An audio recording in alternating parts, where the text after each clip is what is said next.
Right, so in the spirit of being direct, let me tell you what I'm not going to talk about today. I'm not going to talk about the future because I have no idea what the future brings any more than anyone else. I'm also not going to talk about data centers or anything physical at all. I don't know anything about it. Why in heaven's name would I talk about it?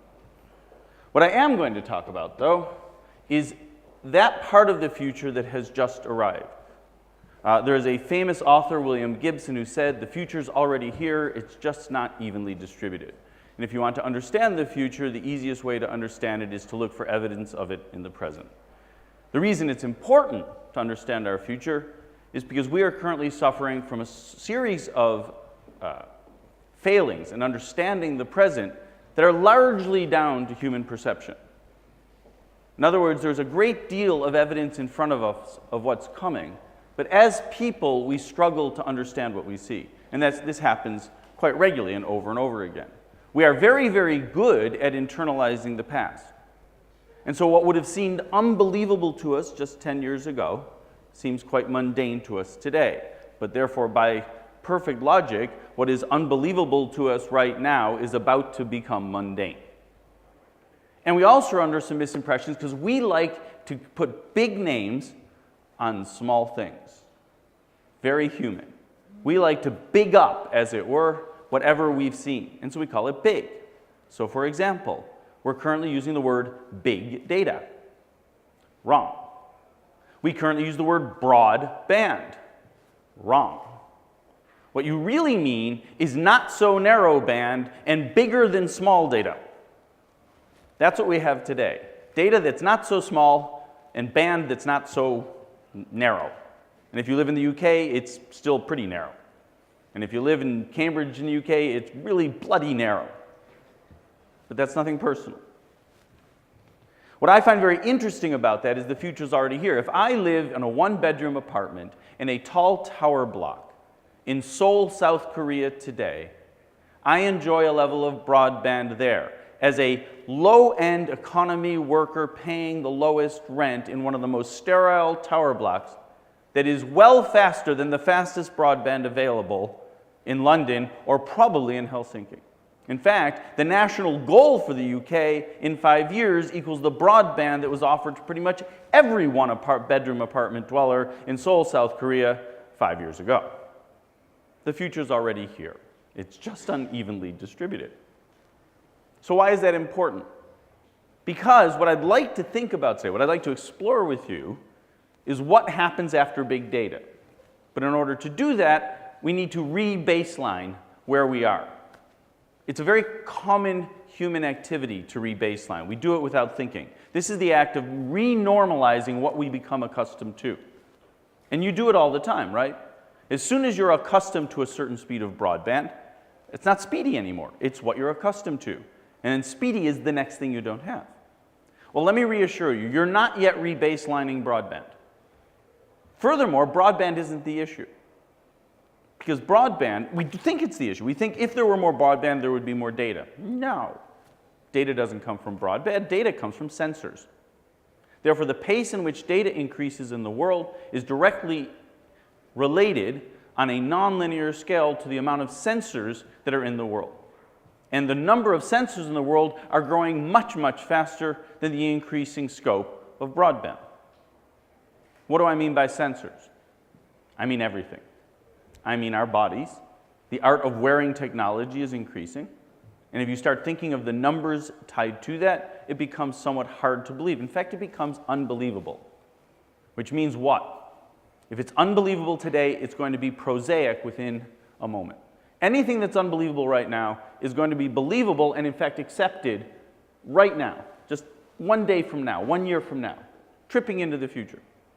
And most of the stuff I have to talk about is awkwardly enough unbelievable. For example,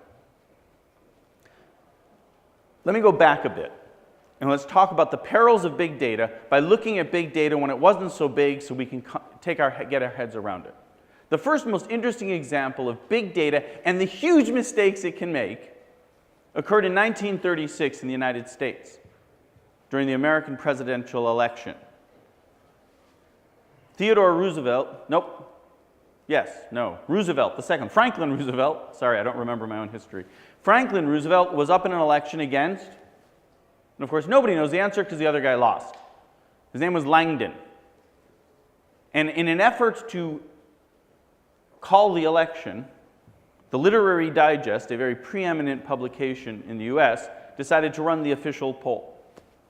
But because they were worried they'd get it wrong, they decided to run the biggest poll that had ever been run in history. They were going to ask 1/4 of the voting population, 10 million people, by hand to fill in a survey and send it back to them. In the scope of the time, this was unimaginable. Almost beyond reckoning how they were going to manage 10 million people's hand surveys in a period of time adequate to call the election. But they did. And they got in huge numbers of people. 2.4 million out of the 10 million responded. And they calculated. And they announced the winner with great confidence. They announced that Langdon was going to win the election by a 10-point margin. At the same time, a young poller named George Gallup, who had just started his firm, polled about 100,000 people. Much, much smaller audience. He said, that's not right. Roosevelt's going to win. But nobody was listening to him because he only polled 100,000 people. The election came. Roosevelt won by a landslide. The Literary Digest had a big amount of egg on its face. They had seriously miscalled the election. There were newspapers all over the country that had already printed headlines. There's a very famous photo of Roosevelt holding a piece of paper, a newspaper saying Langdon wins, with a big smile on his face. So how'd they get it so wrong? Well, I mean, it's down to two very well-known and simple issues that if you've ever been involved in polling, you'll know about. That's sample error and sample bias. Sample error is the situation when, from a population of people that have been randomly chosen, they accidentally return answers that have a bias in them. That's why we have confidence measures. So, say within a range of 10%, blah, blah, blah. And that happens in every possible act of polling. But the big brother to that, the evil side of that, is not sample error, it's sample bias. And that's when the collection wasn't random at all, right? That's when you didn't have a random population, which is, of course, what happened with Literary Digest. They used two lists. One list they used were telephone directory listings, and the other was automobile registrations. There's a problem with that. In the United States in 1936, if you had a telephone and or a car, you were prosperous. So what they found the answer to is that rich Americans would vote for Langdon. It's a shame that most Americans weren't rich. They had the most precise answer to the wrong question you could have ever asked. Sample bias. Now you might think, well, this is A, true, B, irrelevant, and C, somewhat obsolete. Well, it's become very relevant again. You see, because big data is about one of two types. Either structured data, somebody's collected and organized it, or ill-formed data, which is really where the interesting stuff happens. And people are starting to think that n equals all. What do I mean by that? What I mean by that is people have gotten into their heads in big data discussions that if we have a large enough number of people, almost unbelievably large, then that's everyone. N equals all. Well, it doesn't. N equals almost all. Why is that an issue? Because almost all is not all. You have sample bias. Why is this important? Well, hold that thought, and I'm now going to tell you a couple of stories. And at the end of it, the answer to the story is, oh shit, sample bias. The problem is, for the actors involved, it can be a big deal, can't it? So for example, mind you, sometimes it comes out true too. So let's take an example of a non-sample bias that I think was really interesting. There's a department store in the US called Target. Target positions itself as the best of the cheap. So it's high-end discount all over the country, huge corporation. And Target began an activity of collecting data about its customers. And of course, what it collected was purchase data. They buy this, they buy that. And what they were looking for was correlations. What they were hoping for was causation. I'm sure you understand the difference. Correlation means two variables are in some way linked. Causation means this variable causes that variable. A rather well-known data scientist said last year, correlation is the new causation, meaning it no longer matters what causes one. If we know the two are somehow coactive, we can therefore act upon it. Target, without ever knowing that, took that to heart. And so they had some data geeks who were not known for their social skills, tied together time-based data on people buying one thing and then sending them coupons for other things that they were likely to buy because other people in the past clearly bought them, having bought the first. Or maybe it was the other way around.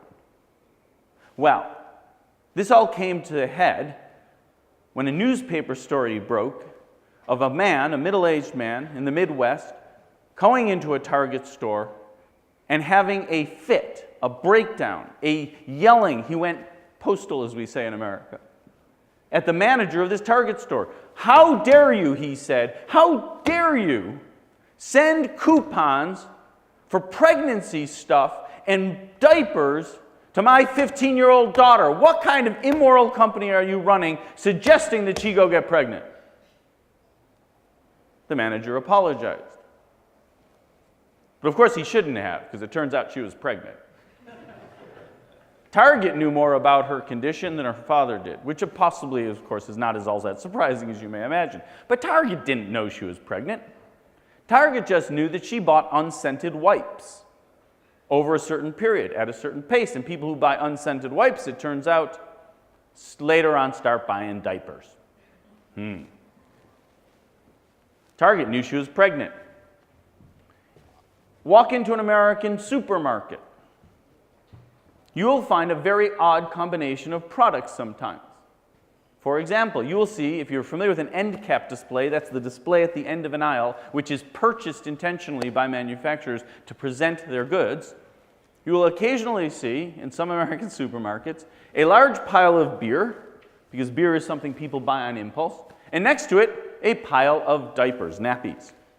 Now you may say to yourself, why in heaven's name would somebody put beer and nappies together? Well, it turns out that the data says that when men buy beer, they buy nappies at night. Anybody know why? Because this is what happens. A man and a woman are at home. A woman has had a baby. That's pretty much a given still. She's sitting there with a baby. They need nappies. Who gets to go out and get them? The man. He's at the store. He says, I need nappies. He goes, oh, beer, that's a good idea. And he goes home. The beer does not cause the nappies. Well, actually, if there's a 9-month delta, they might. But that's not what we're talking about. At a moment of contemporaneous purchase, the beer and the nappies are highly correlative. And in fact, you can see a huge increase in the purchase of beer if it's piled next to nappies at stores late at night in urban metropolises in America.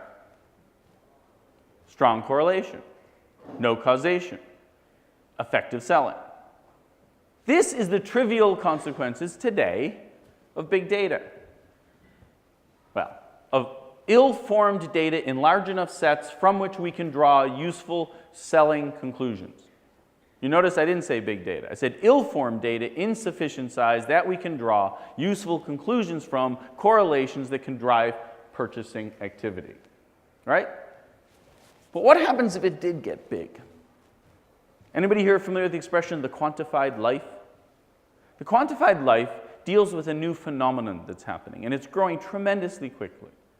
And it deals with people who want to measure their lives because it's well known as a human activity that a measured life, anything measured, is improved, and anything not paid attention to is unlikely to improve. Right? If you expect it, you should inspect it, goes the old saying. Well, this is true for us as well.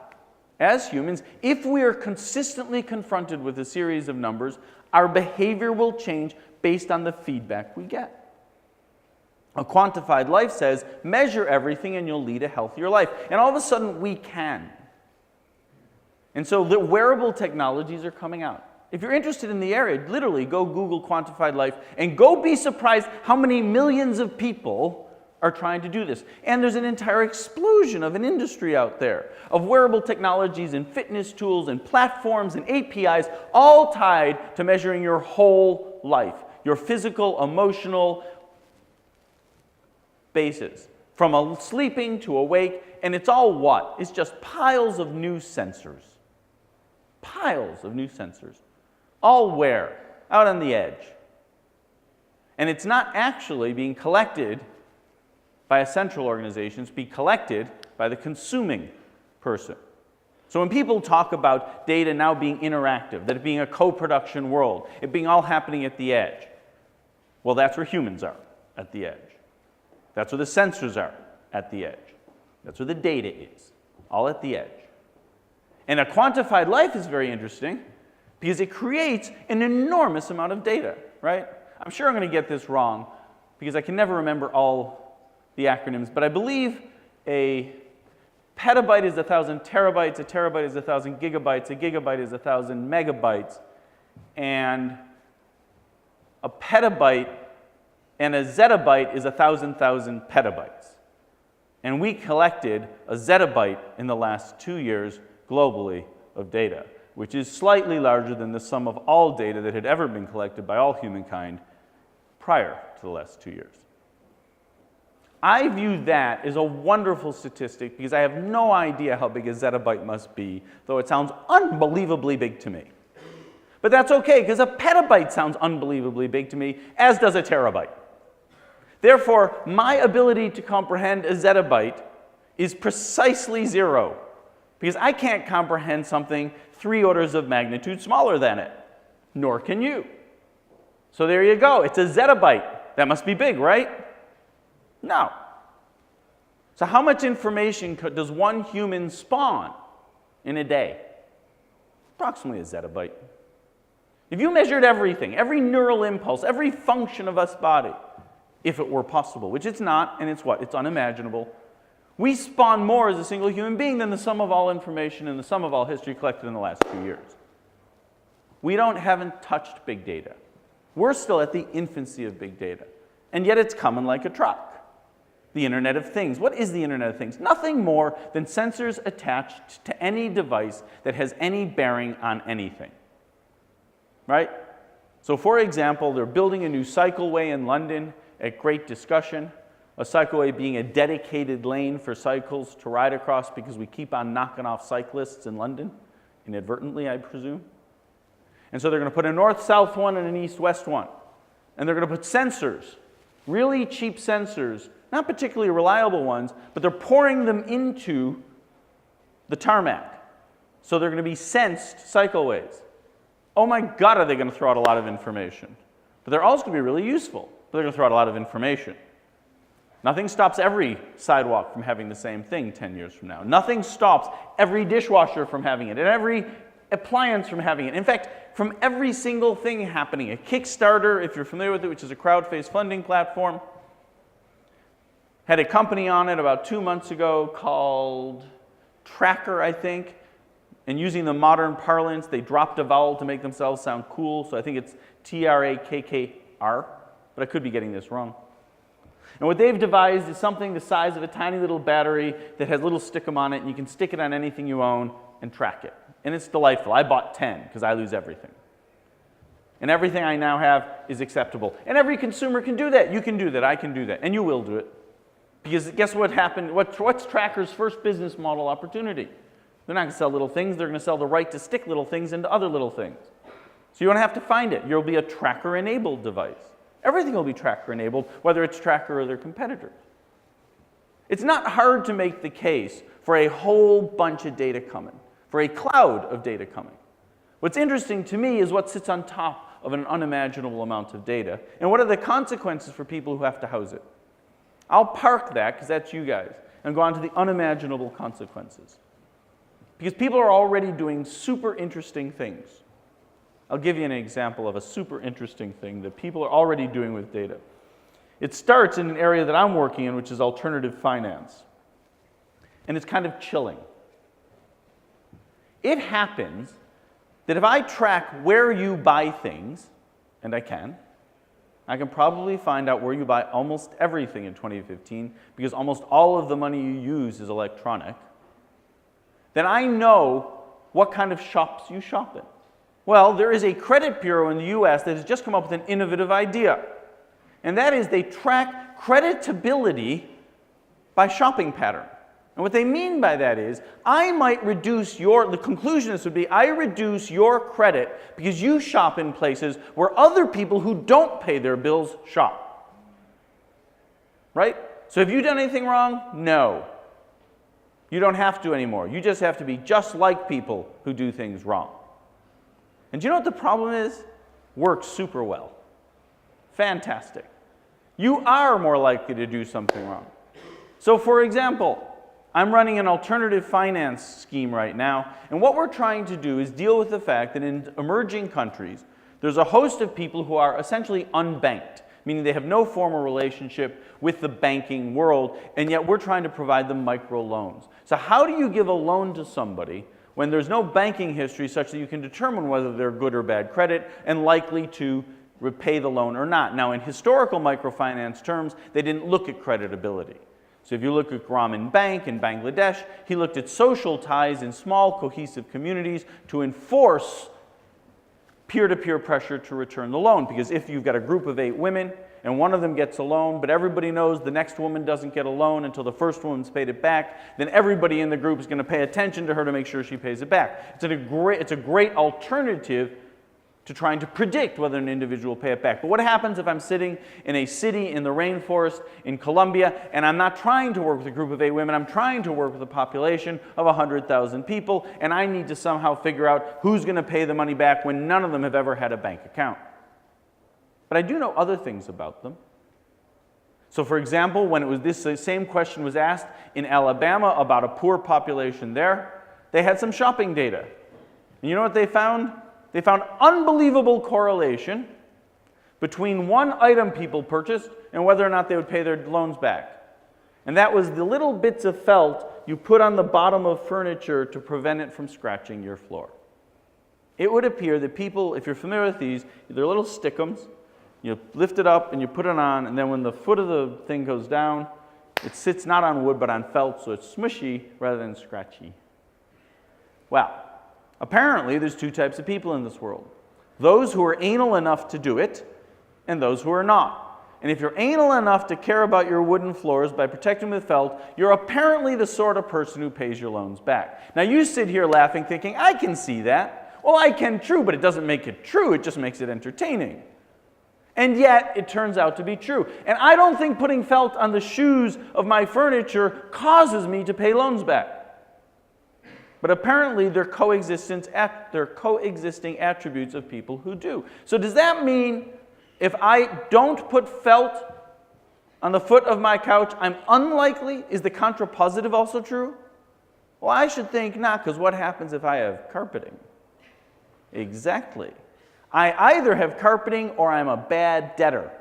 Those are my choices. What happens if I have carpeting and I'm a good debtor? I won't get a loan. What happens if I don't have carpeting and I'm a bad debtor? That's the guy we got to be looking for felt purchases from. This may or may not make sense to you. It makes perfect sense to me. And that is that there is no necessary understanding of the relationship of sample bias and of correlation to outcome. Why is that important? It's important because our power to correlate is about to become very, very large. So for example, if in the United States there's a new company, I think it's called Zest Finance. Anyways, what they're doing is they're trying to look at all of the ill-formed data that is available about a consumer to try to get a sense of whether or not they should lend the money. They're looking at their social media feeds, they're looking at their Facebook profiles, they're looking at their purchase histories. And they were recently engaged by a very large insurer. And one thing they realized is that people who buy clothing, men who buy clothing with a 38-inch or more, 38 waist inch or more, are more likely to die young. So if I know what kind of clothing you buy and the size of the clothing, I can discriminate against you with your health insurance.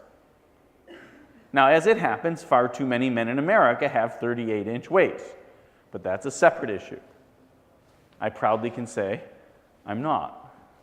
But it's not directly related to the fact that these sorts of correlates create an ambience around us. So let's cast forward 10 years from now, and welcome to the world that's coming. Let's start with the question of who am I? Today, in order to know who I am, I have to assert myself on the world. I have to go to you and I have to say, this is who I am, and I have to prove myself. But picture for a moment a world where we are actually collecting so much about ourselves that I don't have to prove myself. Why don't I have to prove myself? Because you already know who I am. My footprint is undeniable. The beginnings of this are already happening. Think about it this way. Somebody comes to you and says, hey, I just heard about this new movie, or this cool product, or this shop. So what do you do as soon as you hear about something today? I'll tell you what you do. You pull out your phone or your computer, more and more likely your phone, and you open Google and you type it in. And if it doesn't take you to the website, you don't think it exists.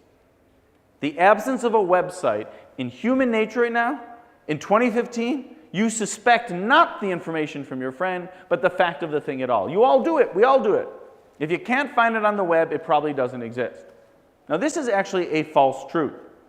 The absence of something on the web still can exist, but that's not how we think about it. And we're not reassured something exists until we find it on the web. We're very suspicious of businesses that don't exist on the web. What does that mean? Well, it means if you cast forward 10 years from now, the same behavior happens. What happens if I cannot find evidence of somebody's identity, digitally or electronically? Do they exist? Or are we suspicious that they're actually faking it?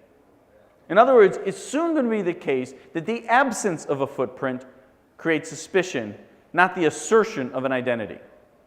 This is not an issue of privacy. This is an issue of identity. It's not a matter of hiding. It's a matter of not hiding. Because any effort to be private is going to make you suspect. That is a profound issue. It means that presence creates reality. And your digital identity will create it because it's literally impossible for you not to have a massive digital identity. Anybody here who thinks they've got a protected identity is fooling themselves. There are more than enough large, mostly American, mostly West Coast, mostly Silicon Valley-based companies that are already collecting so much data that they're not sure what to do with, usually through mobile apps, that you would be stunned about that which I could know about you if I had the data tools to mine the data. You think Apple actually is innocent in the recent iCloud episode, where all those naked photos of stars were revealed last week? No, of course not. They just collect on iCloud, right? You turn it on, it all goes up there. We don't really believe that Google has a handle on this, do we? You shouldn't, because they're run by people just like you and me, as frightening as that may be. The only difference is they think they're right because they're more arrogant. So we have a huge amount of ill-formed data growing, and we don't do well as human beings with order of magnitude change. We're fine with linear change. We can deal with the notion of more. We can't deal with the notion of step change. And so when something goes up by 1 or 2 or 3 orders of magnitude, it takes a long time for the curve of acceptance to grow next to it. The net result of that is we are already at the next order of magnitude of ill-formed data. And there's going to be an explosion. And I think it's fascinating to read most predictions about how much data there will be. And mostly it's driven by, well, the bandwidth will be here, and we're going to have 4K TV, and gosh, isn't the video going to clog the pipes? And then we're going to have more mobile broadband, and therefore we're going to need more data centers. The one business I really wish I were in is the data center business. I truly do. Because the current underestimations of data and the amount of data coming is quite profound, on a level that I'm not quite sure how the physical world will keep up. It will. We'll do something. Innovation always has its moment. But the physical world, as limited by power consumption, creation of power, physical infrastructure, is the gating factor. And it will be for quite some time, because the amount of data that's coming is far, far greater than the amount we've built. And on top of that, it is ill-formed data, for which we're not prepared, but which will provide us with an unbelievable insight into every individual in this room. All of us are going to be able to see into everyone else whether we like it or not. And government regulations and EU privacy laws don't begin to encompass the challenge. That's what's coming next. And that's within the next few years, because it's already started. And if you look at it through a lens of paranoia and optimism, which I shuttle back and forth between, on the paranoid side, I struggle to understand how an individual is going to be able to walk through the world in the next 10 years, or further on, and still be able to retain their rights, their identities, and their privileges. On the other side, optimistically, I see a world in which so many things can be solved. So many health issues can be solved. So many issues of agriculture can be solved. I'm working on a project now where we're predicting rain very accurately, and therefore shuttling crops in the lowlands of Colombia to match it, all based on what? Large-scale, ill-formed data from super cheap sensors. So wonderful things are going to happen, at the same time, terrible things are going to happen. Our world is going to be polarized. It's going to be polarized around one thing, big data. And we haven't even gotten to big data yet. See, because that's coming next. That's what comes after big data. Big data. It's just we use the wrong term. Today we're talking about a bunch of data. So big data comes when we have everything hooked up. So what's that going to mean? Well, everyone here familiar with drones? Drones are fascinating. People currently think of drones as kind of cool toys. If you're paying attention to the news, though, NASA just announced a drone airspace regulatory infrastructure, meaning drone density could reach any amount, and they'll still be able to coordinate on a peer-to-peer basis so they don't run into each other. So instead of Amazon just dropping a package by you, I promise you that within the next 10 years, you're going to see drones, quite small ones, clustering like flocks over anything that's happening. And they'll be beaming out data of a prodigious quantity. You attach sensors to every single mechanical and electrical device. You attach sensors to your body, and you attach sensors to your activities, and we now have big data, which means we're going to need data sensors I can't believe. But most of the money will be made not by the data center guys, sorry. Most of the money is going to be made by the people who crunch it, analyze, and find insight within it. Because that's the marginal value. I want answers. I don't want data. And the answers are tremendously powerful because they are tremendously profitable. And they will simply impinge on all of our privacy rights, and we'll lose all of our privacy. Not to be pessimistic, which I'm not, actually. I'm actually very optimistic. I just cloak it in a very pessimistic body. If you want to know where we're going next year, you can look around the present. The present's right in front of us, and most of the evidence is in front of us. I put my money where my mouth is. I'm an active angel investor. And so if you look where I put my money these days, I put my money into big data analytic tools and into people providing insight on big data analytic tools, because the people who provide insight today will be creating the algorithms tomorrow. And into companies, large companies, whose big data programs are being funded beyond Wall Street's quarterly earnings cycle. So if you have a large corporation that has a big data project and it can withstand the pressure of Wall Street for a return on capital investment tied to the next quarter, which is what a big data project would need to do. It need to be a well-capitalized project that lasts multiple financial periods. That's a company I'm interested in, because that can't lose money. And it means that they're going to be the long company. That's the next Warren Buffett play as soon as they win that territory, because they will outgrow every other large company in the directly competitive sector.